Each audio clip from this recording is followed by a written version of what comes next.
Imagine you're an active 8-year-old who's enjoying your summer learning to swim. Your back starts to hurt, so your parents take you to be examined.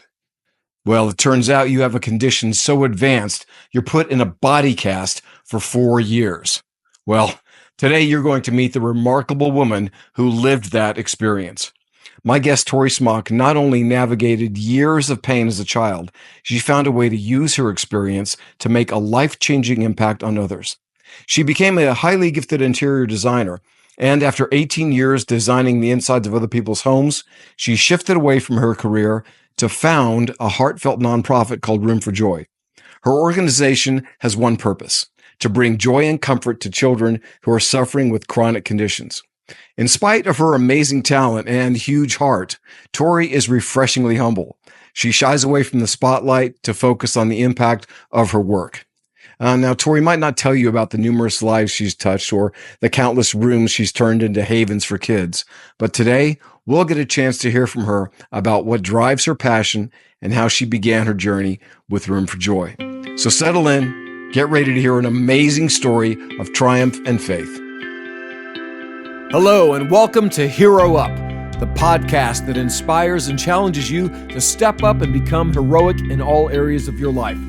I'm your host, Tony Stark Polici, and it's my goal to give you practical, actionable advice and insights into copywriting, mindset, lifestyle, and impact.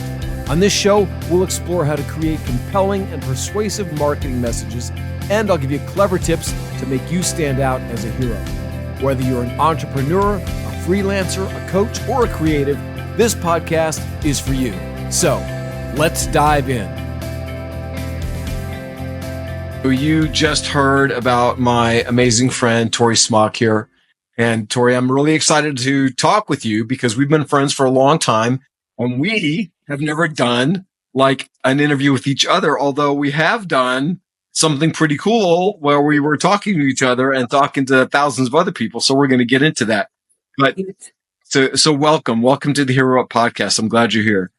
Thank you for having me. So the first question I want to ask you so that my listeners can get to know who you are is, Tori, tell me, what do you do and why do you do it? Well, I am the founder and CEO of Room for Joy, which is a nonprofit organization. And our mission is to create dream bedroom makeovers for chronically ill children. So the way I got started in doing that, people are always curious about that. But when I was a child, after I was born with scoliosis. So from the time I was about 8 years old until I was 16, I was in and out of the hospital a lot, and I wore braces and casts. I eventually had corrective surgery on my back to correct my spinal deformity. And when I was getting ready for surgery, my mom let me redo my bedroom, and we completely made it over, painted it this really bad color of purple, hung beads, I got it all set just the way I wanted it, and I got to do whatever I wanted in there so that when I came home, I would have a healing space to kind of heal and recover. So then fast forward to an adult. My oldest daughter, Darcy, also has scoliosis, and she too, when she was 14, she ended up having to have surgery. So again, to prepare for that coming home and recovery process, we let her pick out what she wanted. We completely redid her room, ended up being a celestial thing. We painted stars on the ceiling and redid her room makeover. So from that perspective, I knew just instinctively the importance of your environment and how important it is for healing and just your mental outlook, your emotional, outlook and healing. Then as an adult, I am actually an interior designer by trade. So I went to school for interior design, and I worked in the Phoenix Valley area for about 15 years in different places as an interior designer, lots of different jobs. I did cabinet design for a while and lots of odds and ends, different things in that field. And I loved interior design. I love the creativity part of it, but I really didn't like the retail part of it and the selling part of it. It just isn't part of my personality. I just like the creativity of it. So I started praying about several years ago, started praying about how God could use what he gave me as natural gift and ability, how I could use that to serve other people and especially children, because I really had a heart for kids. So my sister sent me an email back in 2004 about an organization in a different state that did room makeovers for sick children.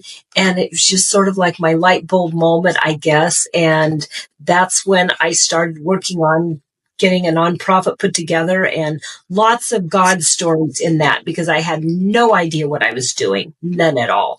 As a matter of fact, I had people tell me I was just crazy and it was never going to happen and never going to work. So God intervened in lots of different ways, getting the organization up and running. And here we are 18 years later, and we're still doing makeovers for kids. I think we just completed our 63rd room makeover a few months ago. So that's where we are.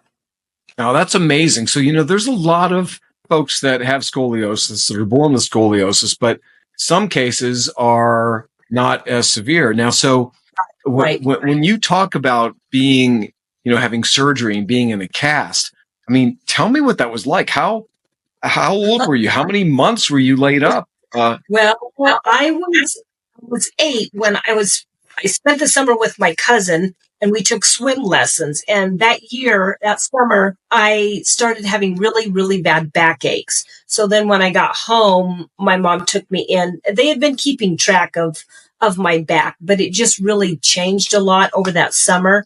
And so it was decided at that time, keeping in mind the procedure and the protocol now is completely different.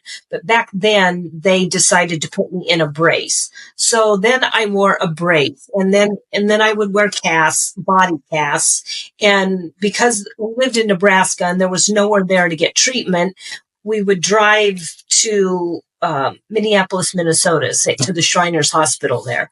So we would drive all those hours, and about every 3 to 6 months, we would drive back and forth and go to doctor's appointments and change out casts and braces. And I did that from the time I was 8 until I was 12. And then the summer or fall of when I was 12 is when I had surgery. And that was a weird ordeal. They put me in traction for 30 days before surgery. So I went to the hospital, and you have to be flat on your back, and there was a strap around my chin, and then one they put around your waist, and every day they would come in and add weights on each end and literally stretch you, and to stretch my spine the best that they could before surgery. So I did that for 30 days. And then the day before surgery, they did a body cast. And cut a hole in the back of the body cast, and they did surgery through the hole of the cast. That's how they did it. Wow. What an ordeal. So for 4 years, you're in a cast. The majority of your childhood, you're in a cast, and this is long before surgery. Okay. Yes. Yeah. So, Tori, how in the world did that impact your day-to-day life, as a kid? Well, I got picked on a lot as a kid. I did get picked on a lot, and I'm an introvert anyway. So I was very introverted, but it also created, I think, I had a lot of compassion. So the other kids, there would be a kid in school that I felt was kind of an underdog, or somebody that other kids sort of ignored or whatever. And I always befriended those kids and sort of sought out the kids who didn't have any other friends. So it kind of built, I think the Lord used that to build compassion in me, I think. Yeah. I had this belief that whatever comes into our life, whatever, God allows into our life, or whatever we bring in by choice, which I would still say God still allows, even the terrible things. Sometimes it's hard to get our heads around those kinds of things, of course. But we have one of two ways to go, right? We can either say, all right, I accept this. How can I use it to be a better person, or we let it destroy us and we become bitter. And sometimes, we go both ways with different things. We'll take one one situation in our life and go, yeah, I'm gonna use this, and then something else comes along and I decide to be bitter about it. But I love the fact that being picked on and being in this terrible situation drove you to compassion and caring about other kids. I have some very similar experiences in my life with, how being picked on, being bullied made me compassionate to others. Maybe that's why we resonate so much with each other, but we have similarities. Maybe. But so I want to go back to, like, you're 8 years old. This is when the pain really started to shift. Yeah. It got worse, right? Right. So do you remember what life was like up until, before 8? Or was there a marked difference in your personality, your activity, how you were as a kid? I think I definitely became more introverted at that point. I mean, yeah, definitely. And especially after the surgery. So I had surgery when I was 12, and then I had that body cast on then for like a year. And then we went back to braces. So I wore a brace until I was 16 years old. So it definitely made me, I think, be less social and less outgoing than I was before. Yeah. But I've always been, even before that, I was an introvert. I think it just exacerbated it, I guess. Sure. How many siblings do you have? 2. And where do you fall on the line there? I'm the oldest. You're the oldest? Yeah. Mm-hmm. So is it by many years or just? My brother is 3 years younger and my sister is 6 years younger. Okay. So they saw a significant amount of the suffering and things that you went through. Did any of your siblings have similar issues? No, I was the only one. No. No. So the kind of impact that growing up for 8 years, like you went through this for 8 years, from 8 to 16, enduring this trauma and this healing. I mean, that's quite an awful lot for someone to go through. Well, there was a lot of stress when I was a kid. School was super stressful. I hated school. I just hated being there. And, I had 1 or 2 really good friends who made it, bearable. But it was still, I just didn't like it. I didn't like being in school. So, but when I wasn't in school, I mean, I have a vast array of cousins and family and people around me that were very supportive, and we had a lot of fun. So when I wasn't in school, it sort of balanced that out, How did you get along with your parents? How were your parents when it came to, walking through the situation with you? My mom was, at the time I used to think she was being really hard on me. But now that I look back, she would always say, if it was ever whining or complaining, she would say, there's always someone worse off than you. And I used to think, but now I look back and I think, she's right. That's a great way to look at it. And I still think that now when you go into that pity party mode and you start thinking about poor me and, oh gosh, my life, it's so bad. I always think, gosh, there's so many people that are so much worse off than me. And when I was in the hospital, I met a lot of kids who were a whole lot worse off than me, so, and I was thankful for that. And my dad was just super supportive, and he was out on the road a lot. He drove truck and he was gone a lot, but he was very caring and So this dividing timeline between 8, when you first started having these real issues, and then 4 years later when you had the surgery. Now, if I understand correctly, your mom allowed you to do the room transformation just prior to the surgery? Yes. So like around 12 years old? Yes. So how much time did you spend in isolation prior to the surgery? Because I imagine wearing casts and being in braces, there were times when you were kind of stuck at home or confined inside for short periods, or even. Not really. No, I mean, when I went to Minneapolis to prepare for that surgery and be in traction. That was about 30 to 45 days prior to the actual surgery. So that, of course, I was in the hospital all of that time.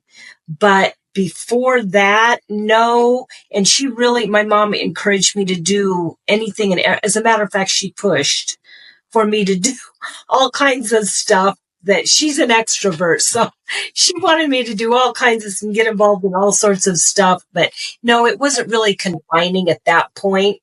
It was the after that was really, it was just important to have that space. I think when I came home, to know that I wasn't in that environment, and it just helped me to heal afterwards. But beforehand, not as much. So that's a great perspective, what you share there about your mom. I think so often in life, my experience has been that we create limitations for ourselves, and we allow fear or circumstances or, self-judgment to keep us from actually taking part in our own life. And it's great that you had a mom that encouraged you to do things, because this is my judgment. I don't know if you share it, Tori, but I tend to look around nowadays and I see like parents trying to make everything way too easy for their kids, and, you look at things like, I don't know anybody who would have really looked at your mom, and if she had said, my daughter's going through some real tough stuff, so I don't push her, that anyone would have said, oh, you're terrible for doing that. They would probably have understood, right? Even somebody with like very strong leadership skills might have like, I can understand that. Yet your mom did not allow that to be a limiting factor for you. And I love whenever I hear stories like Nick Villish. Oh, I'm not murdering his name right now. I know. You know what I'm talking about? Yes, I do. I do. And there's like just countless stories of people that are massive inspirations. And it was because their parents did not allow them to, have pity parties and just give up on themselves because there were struggles. Right. So I'm guessing that your mom pushing you really had something to do with your mindset. I want to move into this time period where you're in this traction now for 30 to 45 days. I can't imagine a 12-year-old girl, even an introvert, like being stuck somewhere for 30, 45 days, 24/7. Like, how did you manage your mind during that time? I wish I could even remember. I don't know. I feel like I just kind of took one day at a time, and there were other people at the hospital. There were a couple nurses that sort of favored me, and they would, come and talk to me, and various people would talk to me. I think I read a lot. They had a thing set up over my head so that I could, turn page, put books. I read a lot. I've always been an avid reader, so I think I passed time that way. But I can't even remember how I just did it. You just do what you have to do. Yeah, I think just get through a lot of people think after, when you look back, you think, oh my gosh, how did I do that? I think that, how did I do that? But you just take one day at a time. I mean, when you have to do hard things, you just do it one step at a time and one day at a time. And that's all you can do. I always remember feeling, though, like God was with me, even though I wasn't a churchgoer as a child, or, we weren't involved with a church or the Lord. I knew who God was, and I always felt like he was there, like there was a presence there with me all the time, which is kind of weird, but I just felt like that. I think that about a lot of kids that are sick. I always remember that, and I feel like there's definitely a presence there with children, and I feel like the Lord sends angels or whatever to be with those kids and to help them walk through all the hard stuff they have to walk through. Yeah, it's amazing. I was going to ask you, so how did you transition? I mean, because I know that you're a really strong woman of God right now, and you have very well thought out and researched beliefs in your theology. You're not a traditional mainstream, Christian person. Like, where did like the shift happen for you in your faith, where you actually started pursuing God from a place of, okay, I know that God is there. I know that I'm being cared for, to shifting and maybe going and pursuing him, pursuing understanding and learning?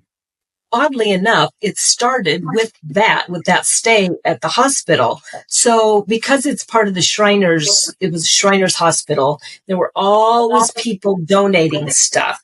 and we would get big bags and boxes of gifts. People would just bring gifts in.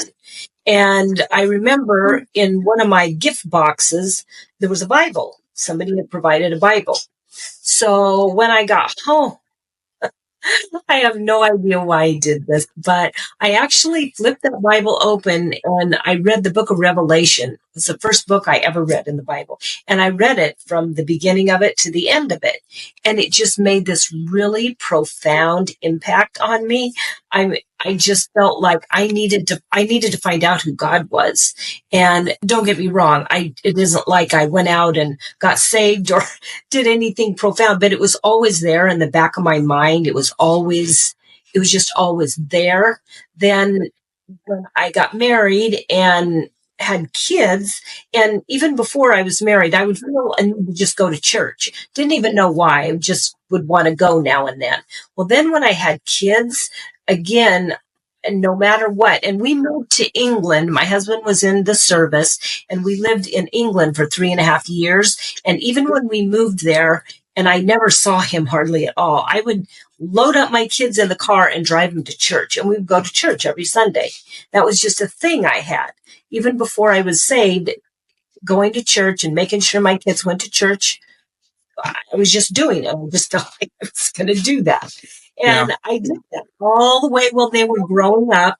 And then when we moved here to Arizona been 35 years ago.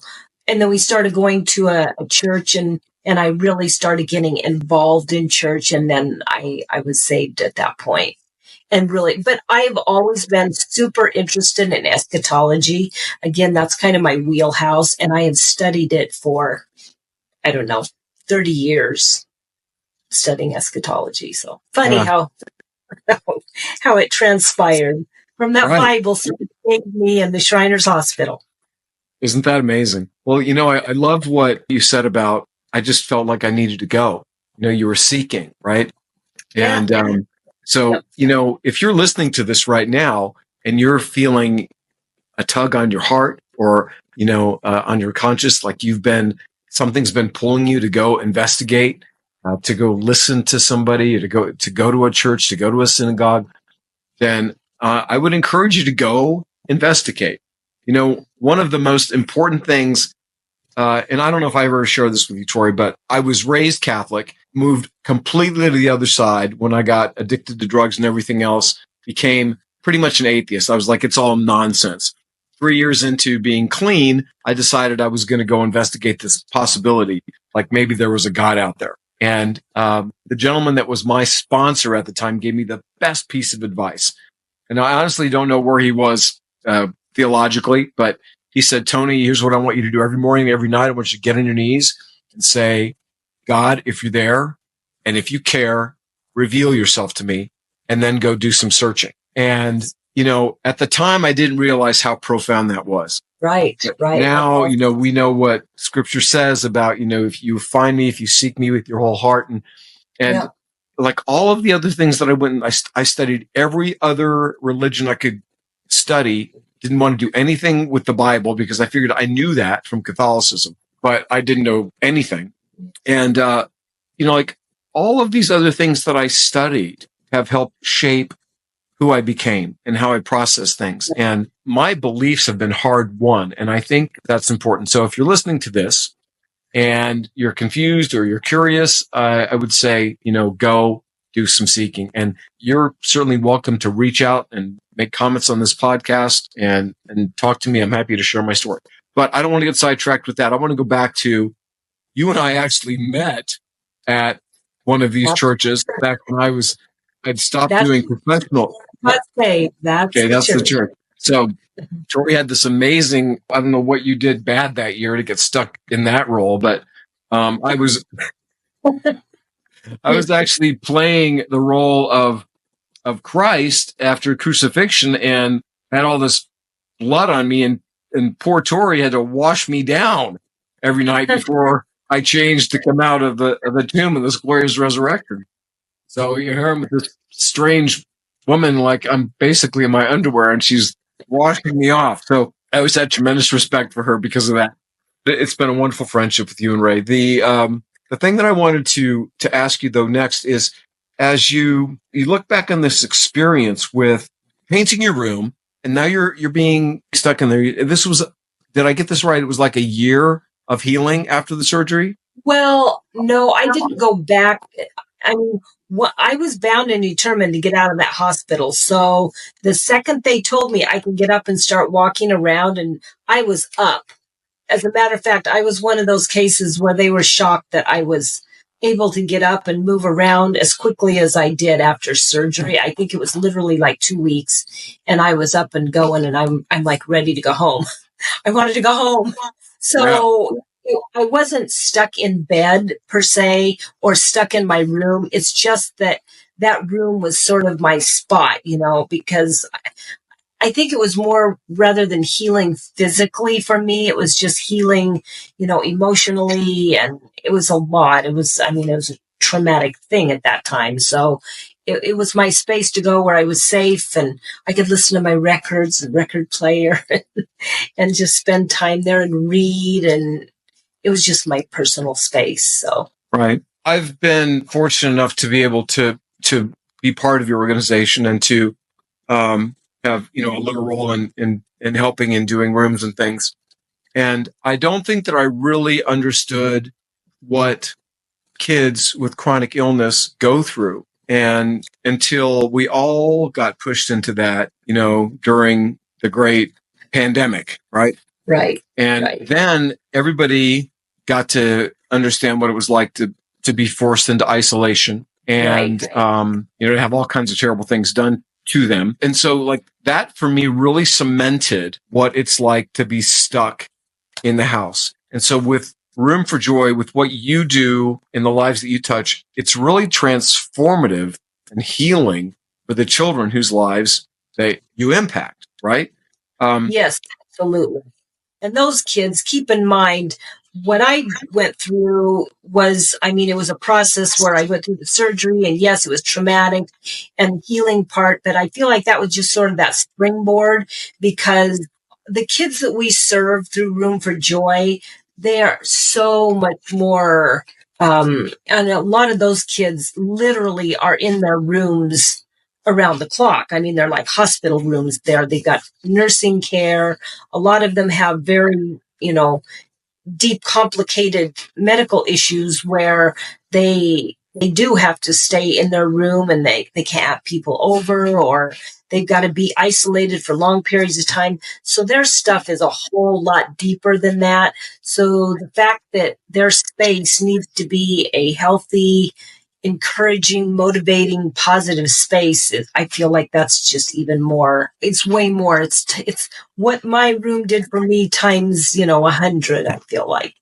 Yeah. Well, even on the website, there's documentation from I don't know if it's a doctor in Tucson or yes. but yeah, she's a doctor. There's scientific proof that changing the environment actually impacts the child's ability to heal and feel better. He scientifically does. Right. And so we now know more now today than ever before how powerful words are, the things that we say to ourselves, the things that we think about. For those of my listeners who are, business minded may know about Napoleon Hill and the power of positive thinking and, manifesting and all these kinds of things. There's an awful lot that we don't understand, but there's proof behind what we think, what we surround ourselves with, what we say to ourselves. And it's the same with these children. And I don't want to get into a little bit of that, but I want to know, do you have, I'm sure it's hard to choose, but do you have any favorite stories of some of the kids that you've done rooms for that really stand out? Yes, I can think of one. We did a room, gosh, it's been, I don't even know how many years ago. I feel like it was in 2008, maybe, for a little guy named Jack. And he had cerebral palsy. He was in a wheelchair. He was nonverbal, and he'd been that way from birth. And again, his room was literally like a hospital room. He had around the clock nursing care. His mom did a lot of that nursing care. She took just great care of him, but he had nurses come in. He had to be on a breathing apparatus. And when we did his room, we redid it like a jungle theme, and we made, because he was in his bed a lot, so we did like thunder and lightning, and it looked like lightning and he could hear the thunder. And I remember after this room, and I became friends with his mom, and we would meet for lunch, and she said, I can't even begin to tell you what a life-changing thing it was for him. She says it gives him so many things to look at and to do. She says, now I can see his eyes. He timed in his head when that thunder and lightning would go off, and he would get this bright look and a grin on his face, waiting for that lightning and thunder. She said the other thing, when people would come to the house, because it was so awkward and uncomfortable for people, they would sort of avoid Jack's room. And she always felt bad because it sort of kept him out of the loop of, with family would come over, whatever, and they would sort of avoid him and going into that room. She says now people come over and that's where they all go. Everybody is in Jack's room. It's like the social, because they all want to go in and hang out in this cool jungle room. She said, again, it just made such a life-changing thing for him, where now that's where people want to go. So, and that made me feel so great. Because it is hard to explain to people when I tell them what we do. They think, oh gosh, yeah, that's nice to put some paint on somebody's wall, or that's a nice thing to do. But and that's just one story, if they can understand how life-changing those things can be for a child who is very isolated, and it can be just a very profound life-changing thing for them. Well, it definitely is life-changing. I've seen and heard the stories. I've seen the results. I've heard the stories from the parents. So yeah, it is transformative. And for those of you that are listening, I don't want you to go do it right now, but when you're done listening to this interview, I want you to go to roomforjoy.org. Okay, that's roomforjoy.org. And I want you to look at the section that says Our Kids, and look at the rooms. What Tori does, when she says she's an interior designer, she is an interior designer extraordinaire. And I'm sure you could still hire her. It's going to be expensive, but it's going to be worth it. So if you want somebody to create like magnificence in your house, plan on spending, $10,000, $20,000 to hire Tori, because she's worth every penny of that. But you got to go look at these rooms, because this is not slapping a little paint on the walls, right? What Tori has really created here with Room for Joy is amazing. And Tori, you have partners in the Valley that help you create this magic too, right? Yes, for sure. And before, I just want to say something about that. I always tell the families or people that are asking about Room for Joy, why we don't just put paint on the wall and a new bedspread. It's because the organization was built I feel like it was a calling for me, like the Lord really led me to do that. And I tell people that we like to do the rooms so that they are above and beyond the expectations of that child. And we want it to be extraordinary, so that when they walk into that room, they remember how much God loves them, because He loves you in an extraordinary way, not just a little bit, but it's an extraordinary love, and that's a representation of that. I always leave a Bible for every child with a little special note for them inside of there, telling them that that's our prayer, is that when they go into that room, that they will remember God's love for them, because that's the whole point of it for me. Yeah. Sorry, I forgot the original question. No, I don't even remember what the original question was. I think I was just talking about how impactful what you do is on the kids, right? And I love what you just said, doing something extraordinary, right?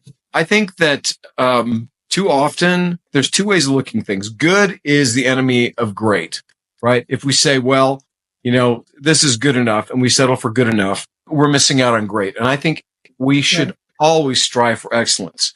Now, by the same token, perfectionism can prevent you from getting anything done. So you have to find a balance.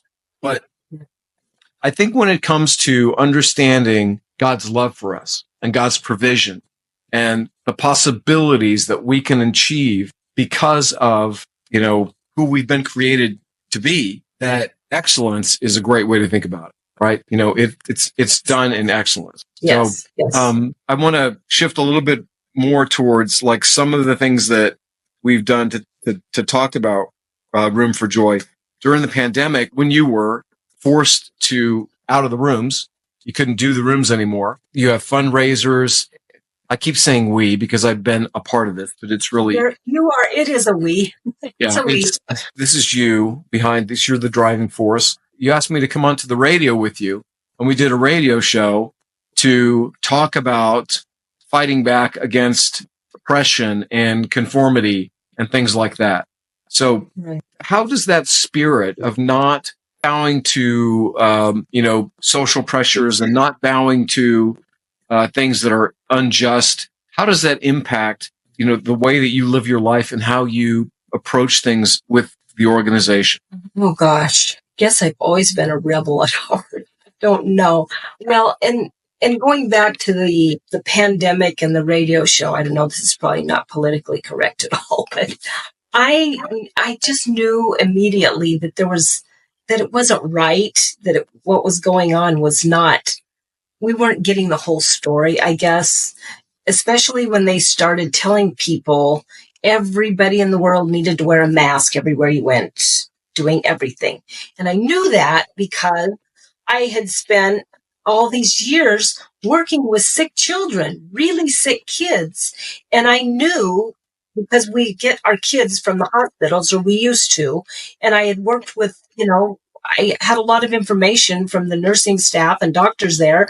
When kids are sick like that, sometimes they do need to wear a mask, but those masks are fitted at the hospital. They're special. It's a special kind of mask, and they have to be especially fitted for that child. And every now and then we would get a child that was that sick and they would wear that. Never one time in all those years, though, did anyone ever suggest or mention that any of us or a volunteer or a parent or family member, anybody else should wear a mask, though. So, and I knew why that was. So it just did not make sense in my head. I knew that it just wasn't right at that time. So then, I don't know, and I think I just got angry. I was really angry for a couple of years just because I knew all of the stuff that was going on. And I know how hard it is. It's hard for people to be isolated and to be put in a situation. I know the importance of people need people. You need people to come together. You need family. You need support system. So it made me really angry. Now here are these families who are having a rough enough time as it is. Now we're going to isolate everybody even more. And it just, I don't know, it just fired me up. Well, you said something earlier on in our interview tonight where you talked about kids at school that were the underdogs. Yeah. And I have that same kind of thing. Like there's something about injustice or people that are underdogs. Yeah. Yes. That's it. It's the injustice. That's a perfect way to say it. I cannot stand when I see an injustice and when people that can't fight back or don't know to fight back, and it makes me want to fight then.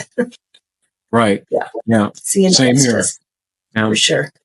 Yeah. So as the coming out of the pandemic and being able to actually go back and start doing rooms for kids again, how has that shifted the organization? How has that shifted the way that you do things? I mean, I know that there were gala fundraisers and we have get-togethers, and there was one that was due just a couple weeks before the world got shut down in March of 2020, right? That had the kibosh put on it. So how has that pivot in the way that you've been able to do fundraisers and work the organization? How have you pivoted? How have you shifted?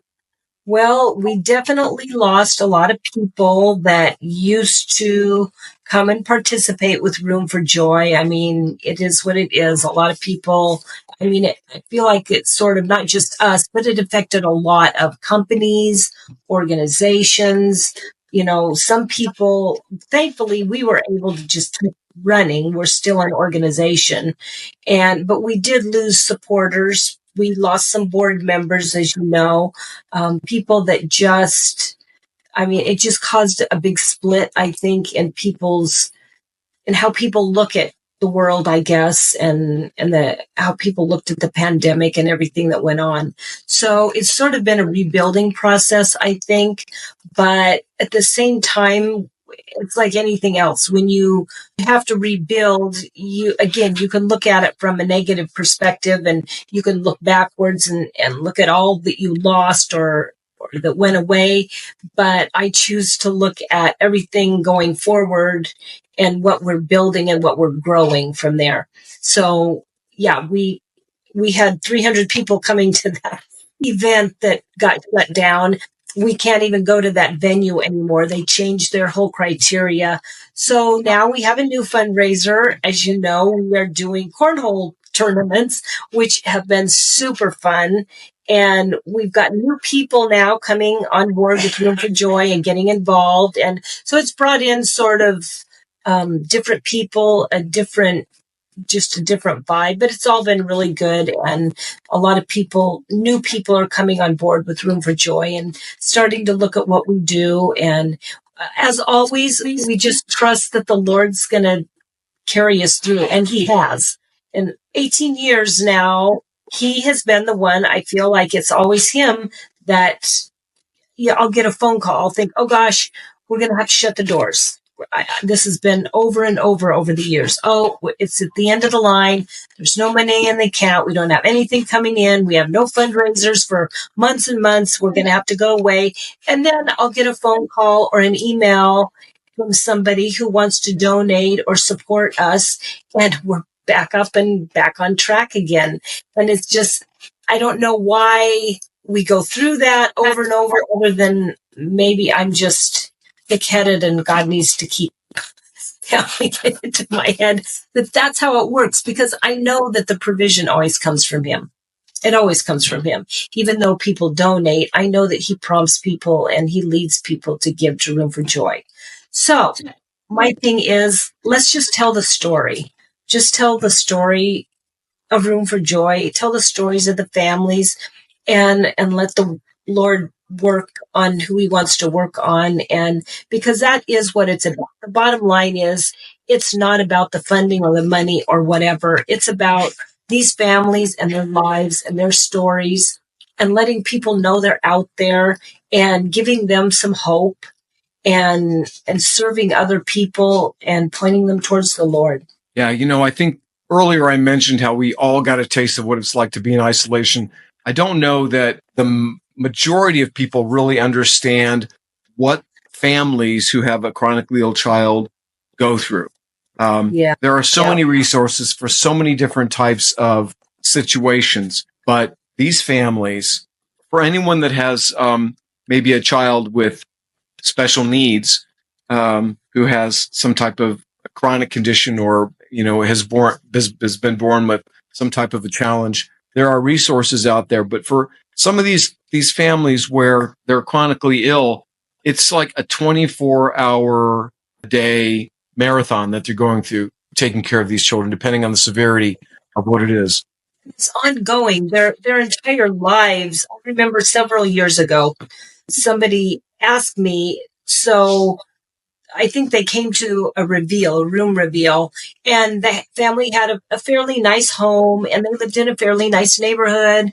And I think they made the comment, I thought you just did this for families that, were poor, didn't have a lot of money. I said, okay, here's what you don't understand. This family, they're kind of hanging on by a thread. Families that have chronically ill children, what ends up happening 9 times out of 10, it's probably a two-parent household, and they're both working. One of them has to quit their job because they've got to take care of that child, take them to doctor's appointments and procedures and ongoing medical treatments. So they've got to quit that job. So now they're down to one income. Then there's the medical bills. People have no idea. I mean, you can have a catastrophic illness or a broken bone, and those bills are bad enough. But these people have bills that just go on and on and on and on and on, and they keep building and building. And a lot of them end up losing their homes because they just can't, or medical equipment. And yes, there are resources out there, but it's a tough thing for these families. And I don't know, I have a lot of compassion for whoever they are. And they're heroes. They are the heroes.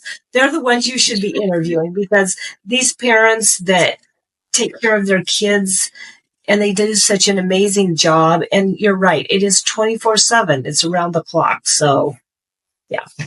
And well, it's interesting that you mentioned that, because I actually have a couple parents that I would like to interview and talk about this, because they really are. I mean, part of what I want to do on this podcast is talk a little bit about marketing and a little bit about copywriting, but I really want to talk about stories of triumph and what people are doing to make an impact.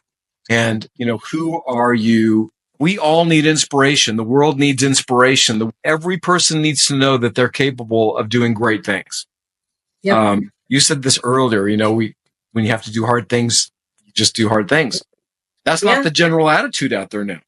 Now it's like, if you have to do hard things, you throw your hands up in the air and you say, how many whining little social media videos have I seen about somebody because they had to work a 12-hour shift at, a coffee shop? Like, give me a break. But be that as it may. So take me through what one of these makeovers looks like.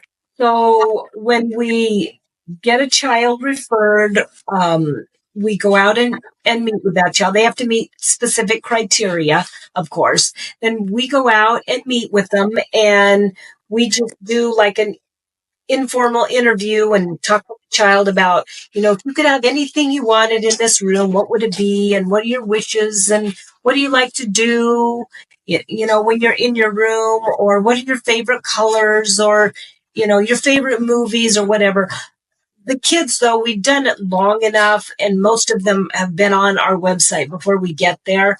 So when we get there, they usually know immediately what they want. They'll just tell me right off, here's what I want. I want this theme. And the one we just did, she loved Stitch from Lilo and Stitch. She was like, I just want Stitch, just Stitch. So it's easy enough.